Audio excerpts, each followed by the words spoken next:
শ্রীরাম যখন সুগ্রীবের সাথে মাতা সীতাকে খোঁজার জন্য ভ্রমণ করছিলেন, তখন সুগ্রীবের ভৌগোলিক জ্ঞান দেখে শ্রীরাম হতবাক হয়ে গেলেন। তখন সুগ্রীব বললেন যে যখন বালির হাত থেকে উনি পালাচ্ছিলেন, নিজের প্রাণ বাঁচিয়ে পালাচ্ছিলেন, উনি তখন অনেক জায়গায় গেছিলেন, কিন্তু কোথাও যেন উনি যোগ্য আশ্রয় খুঁজে পাচ্ছিলেন না। বালি সুগ্রীবের প্রাণ হরণ করতে চাইছিল, ওকে শেষ করে দিতে চাইছিল, আর সুগ্রীব শুধু নিজের প্রাণ বাঁচিয়ে পালাতে চাইছিল। এক স্থান থেকে অন্য স্থানে, সেই স্থান থেকে আবার আরেক স্থানে। এই বিপদের সম্মুখীন হতে গিয়ে সুগ্রীবের ভৌগোলিক জ্ঞান বৃদ্ধি পেল। এর অর্থ বুঝলেন আপনি? যে জীবনে যখন সমস্যা আসে, জটিলতা আসে, সেটা দেখে আমরা ত্রস্ত হয়ে পড়ি, দুঃখী হয়ে পড়ি যে এমনটা আমার সাথে কেনই বা হচ্ছে। কিন্তু দুঃখী হওয়ার কোনো প্রয়োজন নেই, কারণ এই সমস্যা আমাদের কিছু শিক্ষা দেওয়ার জন্যই আসে। সেই শিক্ষা লাভ করা খুবই প্রয়োজনীয়। সেই শিক্ষার দিকে নিজের মনোনিবেশ করুন, সেই শিক্ষা আত্মস্থ করুন, জীবনে অগ্রসর হন, আর আমার সাথে ভালোবেসে বলুন, রাধা রাধা।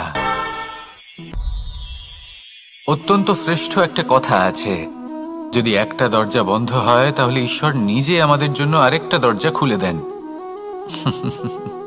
কিন্তু কিছু মানুষ আছেন যারা এটা ভাবেন যে আমার সাথে তো এরকম হলোই না, আমাদের জন্য তো কোনো নতুন দরজা খুলল না, কোনো নতুন পথ আমরা খুঁজে পেলাম না। সেই বিষয়ে আমরা চিন্তা করি, দুঃখ পাই যে এরকম কেন হলো। কখনো কখনো নতুন দরজা উন্মুক্ত হয়, কিন্তু পুরনো যে বন্ধ দরজা আছে তার সামনেই আমরা দুঃখী হয়ে বসে থাকি, আর এমন ভাবে বসে থাকি যে নতুন দরজার দিকে আমাদের চোখই যায় না। কখনো কখনো ঈশ্বর জেনে শুনেই আমাদের জন্য নতুন দরজা, নতুন পথ উন্মুক্ত করেন না, কারণ তিনি চান যে আমরা যেন পরিশ্রম করি, কর্ম করি, নিজেকে আরো বেশি শ্রেষ্ঠ করে তুলি, সক্ষম হই, আর নিজের পথ আমরা নিজেই খুঁজে নিই। কখনো কখনো এমনও হয় যে ঈশ্বর চান যে আমরা যেন সেই পথে চলতে শুরু করে দিই। ভবিষ্যতে গিয়ে ঈশ্বর আমাদের সবকিছুই প্রদান করেন।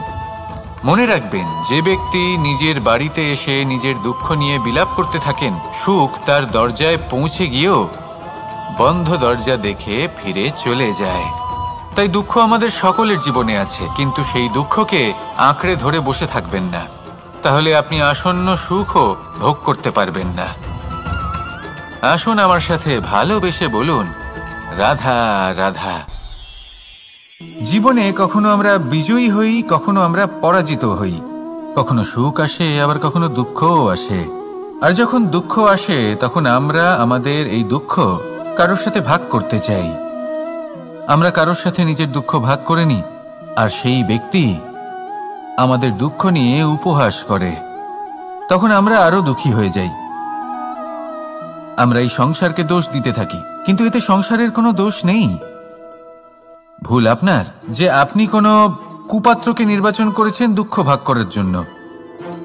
মনে রাখবেন, যদি আপনার শরীরে ক্ষতস্থান তৈরি হয় এবং সেই ক্ষত নিয়ে আপনি প্রত্যেক জায়গায় ঘুরে বেড়ান, প্রত্যেক বাড়িতে আপনি ওষুধ হয়তো নাও পেতে পারেন, কিন্তু সেখানে নুন আপনি অবশ্যই পাবেন। সেই জন্য যখনই দুঃখ পাবেন, শুধু সেই ব্যক্তিদের কথা মনে করুন যারা আপনার দুঃখ, আপনার যন্ত্রণাকে বুঝতে পারবে, যারা আপনার সহায় হওয়ার জন্য প্রস্তুত, আপনাকে সাহায্য করার জন্য প্রস্তুত, আপনার অন্তরকে প্রেরিত করতে প্রস্তুত। তাদের কাছে নয় যারা আপনার দুঃখ নিয়ে উপহাস করে। আসুন আর আমার সাথে ভালোবেসে বলুন, রাধা রাধা। প্রত্যেক মানুষ সাফল্যের শিখরে পৌঁছতে চান, প্রত্যেকেই তার জন্য চেষ্টা করেন, প্রত্যেকেই এটা চান যে নিজের নিজের ক্ষেত্রে আমি সর্বোচ্চ শিখরে পৌঁছব। এবার সবসময় আমাদের প্রতিভা পূর্ণরূপে আমাদের সহায়ক হতে পারে না। কখনো কখনো আমরা সেই কাজ একা করতে পারি না, কখনো কখনো আমাদের সাহায্যের প্রয়োজন পড়ে। আর ঠিক এমন সময় বেশিরভাগ মানুষ ভুল করে ফেলেন। আর ভুল হলো এটাই যে কিছু ব্যক্তি এতটাই তাড়াতাড়ি সাফল্যের শিখরে পৌঁছতে চান যে কারোর হাত ধরে পরবর্তী সিঁড়িতে ওঠার বদলে তিনি কারোর পা ধরে ওপরে যাওয়াটাই শ্রেয় বলে মনে করেন। এবার সাফল্য দুজনেই লাভ করেন, কিন্তু কাহিনীর এখানে সূত্রপাত ঘটে। যে ব্যক্তি কারোর হাত ধরে ওপরে পৌঁছন সে অন্যের জন্য নিজের হাতটা বাড়িয়ে দেন, তাকে সাহায্য করেন, তাকে প্রেরণা প্রদান করেন।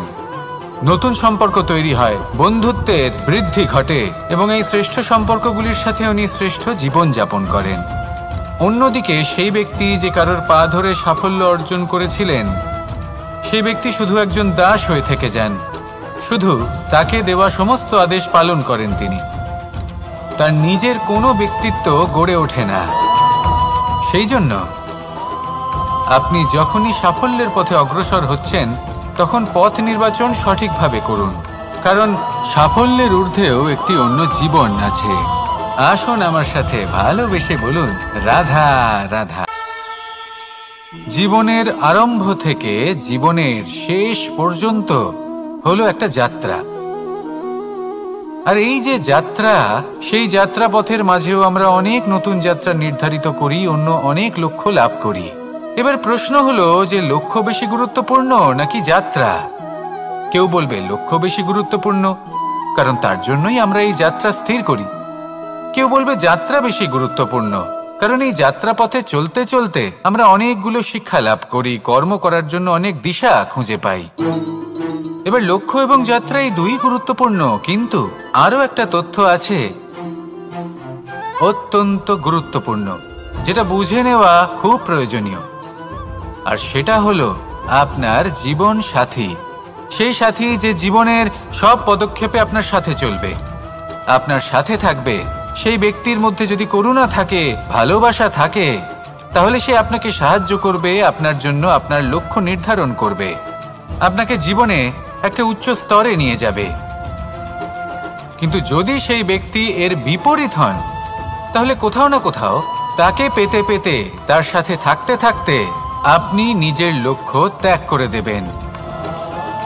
তাই পথ এবং লক্ষ্য এই দুই নির্বাচন করুন, কিন্তু যখন আপনি জীবন সাথী নির্বাচন করবেন তখন কিছুটা সাবধানে, না হলে আপনার অভিজ্ঞতা সুখময় নয়, অত্যন্ত দুঃখজনক হতে পারে। আসুন আমার সাথে ভালোবেসে বলুন, রাধা রাধা। সকলের মন আনন্দে ভরিয়ে তোলে কোকিলের মধুর স্বর, কিন্তু এই মধুর স্বর আমরা বর্ষাকালে শুনতে পাই না কেন?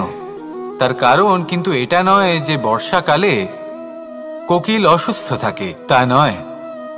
কোকিল সিদ্ধান্ত নেয় নীরব থাকার, কিন্তু এই সিদ্ধান্ত কেন নেয়? তার কারণ হলো ব্যাঙ। বর্ষার ঋতুতে অনেক ছোট ছোট স্থানে জল জমে, আর সেই কারণে অনেক ব্যাঙের জন্ম হয়। এবার ওই ব্যাঙগুলোর ধ্বনি এতটাই প্রবল হয় যে তাদের মাঝে এই কোকিল যতই মধুর সুরে ডাকুক না কেন, তার স্বর আমাদের কানে পৌঁছবে না। সেই জন্য ও সিদ্ধান্ত নেয় চুপ থাকার। আর এটাই হলো আমাদের জীবনে শিক্ষণীয় বিষয়।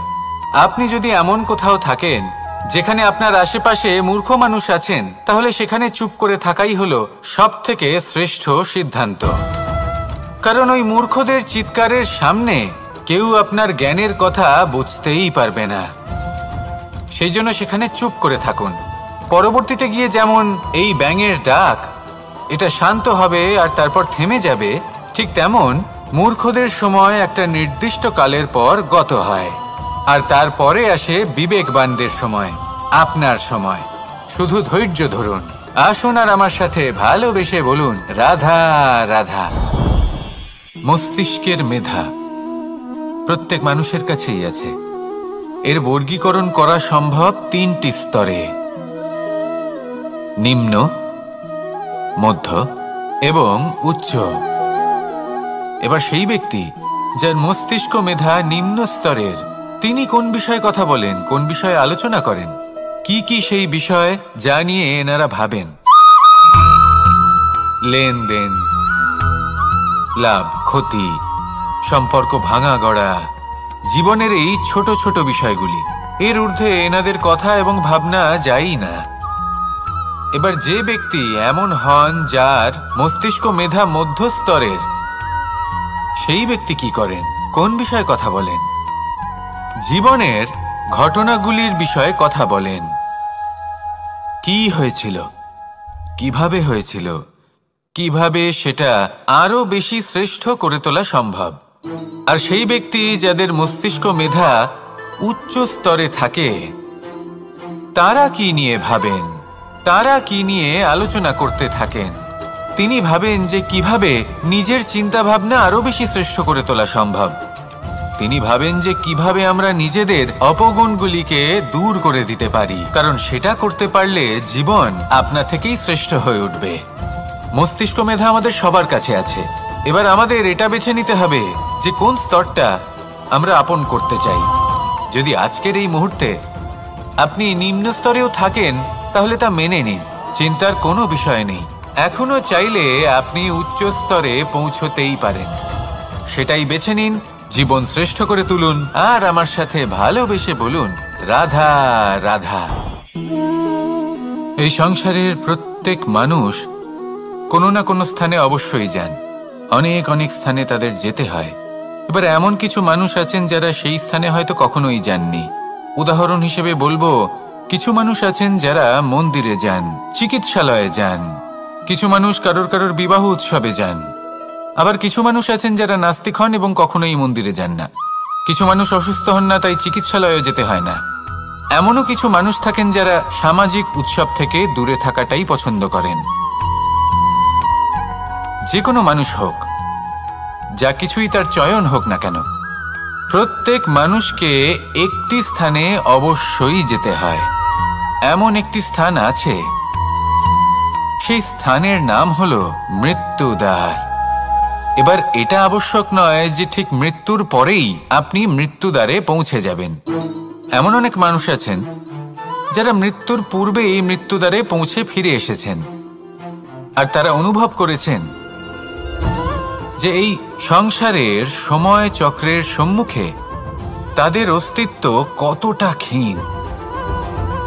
ওনারা এই কথা বুঝে গেছেন। বড় বড় জ্ঞানী মহান ব্যক্তি ছিলেন, তারা এসেছেন, কর্ম করেছেন এবং শেষে তারাও মৃত্যুদ্বারে প্রবেশ করেছেন। অবশেষে তারাও পঞ্চমহাভূতের সাথে মিলিত হয়েছেন। তাহলে আপনার কিসের এত অহংকার? এই জীবনে কেউ অমর নন। জীবনে কতদিন আমরা বাঁচবো এটাও আমরা জানি না। তাই এই জীবন যাপন করুন। এই জীবনের প্রত্যেক মুহূর্ত এমনভাবে যাপন করুন, এই কথা মাথায় রেখে যে যে কোনো মুহূর্তে আমাদের মৃত্যুদ্বারে প্রবেশ করতে হতে পারে, তাই না? আসুন আর আমার সাথে ভালোবেসে বলুন রাধা রাধা। এই জীবনে তিনটি গুরুত্বপূর্ণ শব্দ আছে যা বোঝা আমাদের কাছে খুব গুরুত্বপূর্ণ, এবং এই তিনটি শব্দের নিজস্ব অর্থ আছে। প্রথম হলো সঙ্গবদ্ধতা, অর্থাৎ একসাথে মিলে কাজ করতে হবে, একসাথে মিলে পরিশ্রম করতে হবে, সামনে এগোতে হবে। এরকম করতে পারলে আপনার শক্তি বৃদ্ধি পাবে, আপনার ক্ষমতা বৃদ্ধি পাবে, আপনি এগোতে পারবেন এবং অনেক দূরে যেতে পারবেন। দ্বিতীয় হলো আত্মবিশ্বাস। হেরে যাওয়া বস্তুও আবার জিতে নিতে পারবেন। যদি আপনার নিজের আত্মবিশ্বাস থাকে তাহলে আপনি কখনো পরাজিত হবেন না। এবং তৃতীয় হলো অহংকার। জয়লাভ করার পরেও কিন্তু এটা আপনাকে পরাজিত করতে পারে। সেই জন্য জীবনে সঙ্গবদ্ধ হন, আত্মবিশ্বাস রাখুন, কিন্তু কখনোই অহংকার করবেন না। এই অহংকার আপনার থেকে সব কিছু কেড়ে নিতে পারে। এই অহংকারের জন্যই মথুরাপতি কংস নিজের পতনের দিকে অগ্রসর হয়েছিলেন। এই অহংকারকে ত্যাগ করুন আর আমার সাথে ভালোবেসে বলুন রাধা রাধা। এই সংসারে সব থেকে বেশি কঠিন কাজ কোনটা? কেউ বলবেন যুদ্ধ করা, কেউ বলবেন ধন অর্জন করা, আবার কেউ বলবেন জ্ঞান অর্জন করা সব থেকে বেশি কঠিন। এবার প্রত্যেক ব্যক্তির নিজস্ব অভিজ্ঞতা আছে আর সেই অনুসারে তার নিজস্ব একটা উত্তর আছে। সাধারণভাবে দেখতে গেলে এই সংসারে সব থেকে কঠিন হলো তপস্যা করা, অর্থাৎ সব কিছু ত্যাগ করে তপস্যায় নিজেকে বিলীন করে দেওয়া। এবার এর থেকে বেশি কঠিন এই সংসারে আর কি বা হতে পারে? এই সংসারে, এই সমাজে নিজের পরিবারের মধ্যে থেকেও ধৈর্য ধরে সামনে অগ্রসর হওয়া, এটা হলো সবথেকে কঠিন কাজ। কারণ যখন আপনি তপস্যা করেন